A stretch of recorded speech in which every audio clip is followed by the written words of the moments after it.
శుక్లాంబరధరం విష్ణుం శశివర్ణం చతుర్భుజం ప్రసన్నవదనం ధ్యాయేత్ సర్వవిఘ్నోపశాంతయేత్. గురుర్బ్రహ్మా గురుర్విష్ణుః గురుర్దేవో మహేశ్వరః గురుః సాక్షాత్ పరబ్రహ్మ తస్మై శ్రీగురవై నమః. వ్యాసాయ విష్ణురూపాయ వ్యాసరూపాయ విష్ణవే నమో వై బ్రహ్మనిధయే వాసిష్ఠాయ నమో నమః. కూజంతం రామ రామీతి మధురం మధురాక్షరం ఆరుహ్య కవితాశాఖాం వందే వాల్మీకికోకిలం. శృతిస్మృతిపురాణానాం ఆలయం కరుణాలయం నమామి భగవత్పాదశంకరం లోకశంకరం.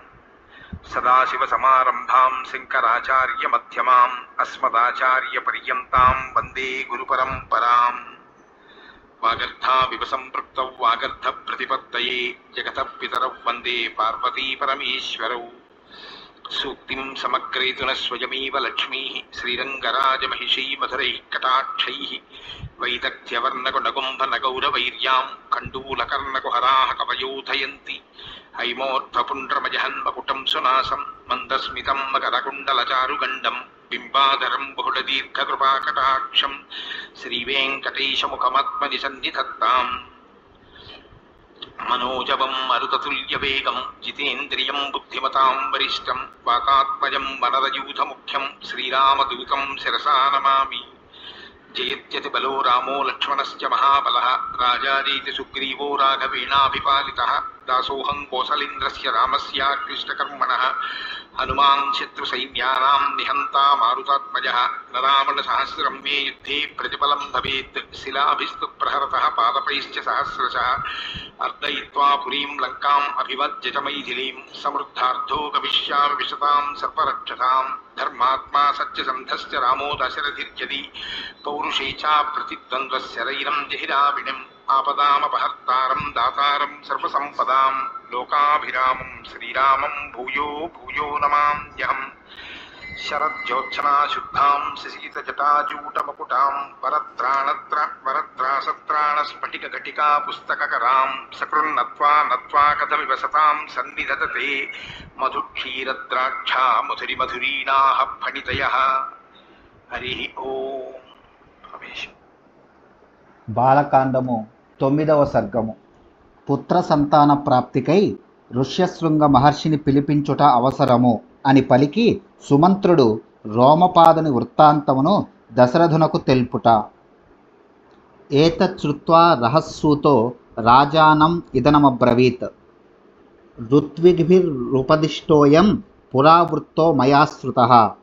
సనత్కుమారో భగవాన్ పూర్వం కథితవాన్ కథాం ఋషీణాం సన్నిధౌ రాజన్ తవ పుత్రాగమం ప్రతి. మంత్రియు సారథియు అయిన సుమంత్రుడు మహారాజు రాణులతో పలికిన మాటలను విని ఏకాంతముగా ఆయనతో ఇట్లనెను. పుత్రప్రాప్తికై వశిష్ఠాది మహర్షులు మీకు ఉపదేశించిన అశ్వమేధ యాగ విషయమును నేను ఇదివరలో ఇతిహాస రూపమున వినియుంటిని.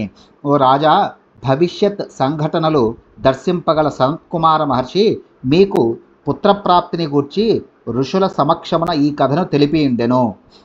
కాశ్యపస్య తు పుత్రోస్తి విభండక ఇతి శ్రుతః ఋష్యశృంగ ఇతి ఖ్యాతః తస్య పుత్రో భవిష్యతి.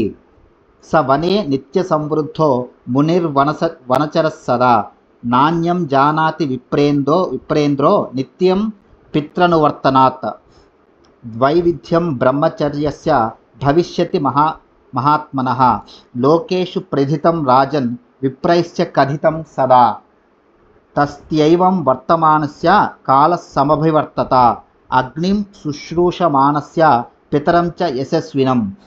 కశ్యప మహర్షి పుత్రుడు విభండకుడు. అతనికి ఋష్యశృంగుడు అని పుత్రుడు కలిగి ఖ్యాతికెక్కెను. ఆ ఋష్యశృంగ మహర్షి నిరంతరము తండ్రి అయిన విభండకుని అనుసరించి వనములలో సంచరించుట వలన ఆయనకు ఆ వనములు అతడికి వచ్చి వెళ్ళు ఋషులు తప్ప మరి ఒక ప్రపంచమే తెలియదు. ఓ రాజా, ధర్మజ్ఞులచే తెలుపబడి లోక ప్రసిద్ధమైన బ్రహ్మచర్యము 2 విధములు. ఋష్యశృంగుడు ఈ 2 విధములైన బ్రహ్మచర్యములను నడుపగలడు. అగ్ని కార్యములను వనర్చుచు ప్రసిద్ధుడైన తండ్రిని గురువులను సేవించుచు మొదటి బ్రహ్మచర్యమును పాటించుట ద్వారా ఋష్యశృంగుడు కొంతకాలమును గడుపును. స్మృతికారులచే చెప్పబడి లోక ప్రసిద్ధమైన బ్రహ్మచర్యము 2 విధములు. వివాహాత్ పూర్వము మేఖలాజిన దండాదులను ధరించుచు నియమ జీవనమును నడుపుట ఒకటి, వివాహానంతరము నిషిద్ధ దినములలో భార్యతో కలియకొండుట రెండవది.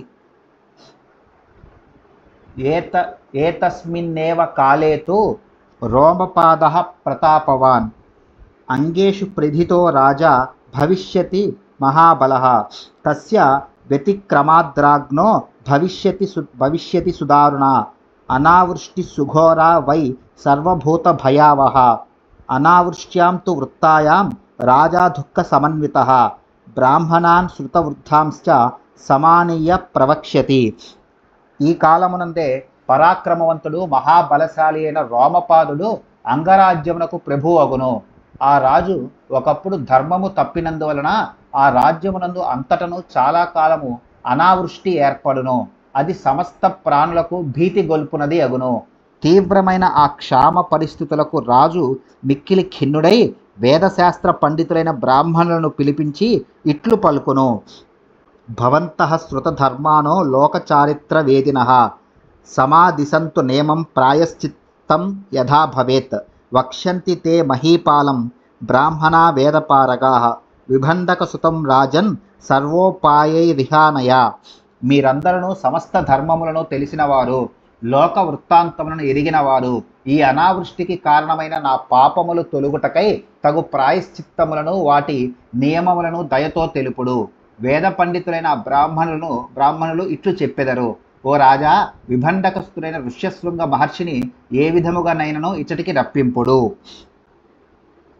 అనాయాచ మహీపాల ఋష్యశృంగం సుసత్కృతం ప్రయచ్చ కన్యాం శాంతాం వై విధినా సుసమాహితః తేషాం తు వచనం శ్రుత్వా రాజా చింతాం ప్రపత్స్యతే కేనోపాయేన వైశక్యం ఇహానేతుం స వీర్యవాన్. అట్లు ఋష్యశృంగుని పిలిపించి బాగుగా సత్కరించి ఆయనకు మీ కుమార్తె అయిన శాంతనిచ్చి నిర్విచారముగా వివాహము చేయుడు అని. అప్పుడు రాజు బ్రహ్మచర్య వ్రతనిష్టలోనున్న ఆ మహర్షిని ఇచ్చటికి రప్పించుట ఎట్లు అను ఆలోచనలో పడును. తతో రాజా వినిశ్చిత్య సహ మంత్రిభిరాత్మవాన్ పురోహిత మమాత్యాంశ్చ తతః ప్రేష్యతి సత్కృతాన్. అంతటా ధీమంతుడగు ఆ రాజు మంత్రులతో ఆలోచించి ఋష్యశృంగుని తీసుకుని వచ్చుటకై బ్రాహ్మణులను పంపుటయే తగును అని భావించి పురోహితుని మంత్రులను సత్కరించి పంపుటకు నిశ్చయించెను. తేతు రాజ్ఞో వచశ్రుత్వా వ్యధిత వినతాననాః న గచ్చేమ ఋషేర్భీత అనునేష్యంతి తం నృపం. వారు రాజు మాటలను విని కలవరపడి వినమ్రులై, రాజా, విభండక మహర్షి అనినా మాకు భయము, కావున మేము అతడికి వెళ్ళజాలము, కానీ ఋష్యశృంగుని రప్పించు ఉపాయమును తెలిపెదము అని రాజునకు నచ్చచెప్పుదురు. వక్ష్యంతి చింతయిత్వా తే తస్యోపాయాంశ్చ తత్క్షమాన్ అనేష్యామో వయం విప్రం నచ దోషో భవిష్యతి ఏవమంగాధిపేనైవ గణికాభిః ఋషేసుతః ఆనీతో వర్షయద్దేవ శాంత చాస్మై ప్రదీయతే. వారు ఆయనను తీసుకుని వచ్చుటకు తగిన ఉపాయములను ఆలోచించి ఆ రాజుతో ఇట్లు చెప్పెదరు: మనకు ఎట్టి దోషము అంటకుండా ఆ బ్రాహ్మణుని ఇచ్చటికి రప్పింతుము అని. అంతటా అంగరాజైన రోమపాదుడు గణికల ద్వారా ఋష్యశృంగుని రప్పించును. ఆయన రాకతో వర్షములు కురిసి అనావృష్టి తొలగును. అనంతరము రాజు తన కుమార్తె అయిన శాంతను ఆయనకి ఇచ్చి వివాహము జరిపించును. ఋష్యశృంగస్తు జామాత పుత్రాంస్తవ విధాస్యతి సనత్కుమార కథితం ఏతావ ద్వ్యాహృతం మయా అధః హృష్టో దశరథః సుమంత్రం ప్రత్యభాషత యదర్స్వశృంగ స్త్వానీతో విస్తరేణ త్వయోచ్యతాం. ఋష్యశృంగుడు మీకును అల్లుడే. ఆ పుణ్యాత్ముని రాకతో మీకు పుత్రులు కలుగుదురు. సనత్కుమారుడు తెలిపిన వృత్తాంతమునంతయు మీకు తెలిపితిని. అందులకు దశరథుడు సంతసించిన వాడై రోమపాదుడు ఋష్యశృంగుని అంగదేశమునకు రప్పించిన రీతిని వివరింపుము అని సుమంత్రునితో పలికెను. శాంత దశరథుని ఔరసపుత్రిక. ఆమె రోమపాదునకు దత్తపుత్రిక. అందువలన రోమపాదునకు వలె దశరథునకు ఋష్యశృంగుడు అల్లుడే. ఇత్యార్షే శ్రీమద్ రామాయణే వాల్మీకియే ఆదికావ్యే బాలకాండే నవమ సర్గః. వాల్మీకి మహర్షి విరచితమై ఆదికావ్యమైన శ్రీమద్ రామాయణమునందలి బాలకాండమునందు 9వ సర్గము సమాప్తము.